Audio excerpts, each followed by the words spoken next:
দক্ষিণেশ্বরে যখন গেছেন, কখনো কখনো এক একটা বন্ধু বা পরিচিত মানুষকে নিয়ে গেছেন, কারণ তিনি দেখেছেন যে শ্রীরামকৃষ্ণ মানুষকে ছুঁয়ে দিয়ে অসাধ্য সাধন করতে পারেন। ওকে ছুঁয়ে দিয়েছিলেন এবং ওর অদ্বৈত জ্ঞানের উপলব্ধি হয়েছিল। উনি অবাক হয়ে গিয়েছিলেন যে ঘর দোর সমস্ত অন্তর্হিত হয়ে যাচ্ছে সামনে থেকে, তাহলে তো ইনি ছুঁয়ে দিয়ে যা কিছু করতে পারেন।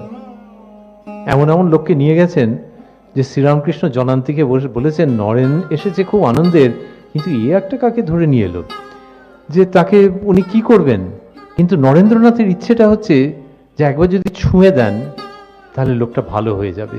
ভালো হয়ে যাবে মানে আগে যেমন বলতো রোগ টোগ সেরে যাবে, এটা সেইভাবে নয়, ভবরোগের উপশম হবে এবং ওর মধ্যেকার যে শিব, ওর মধ্যেকার যে দেবতা, সে বেরিয়ে আসবে। এই দক্ষিণেশ্বরের ইনি সব করতে পারেন। অন্যত্র বলেছেন দক্ষিণেশ্বরের গোড়ারায় সবকিছু করতে পারেন। এইরকম ভাবে লোককে নিয়ে গেছেন পর্যন্ত।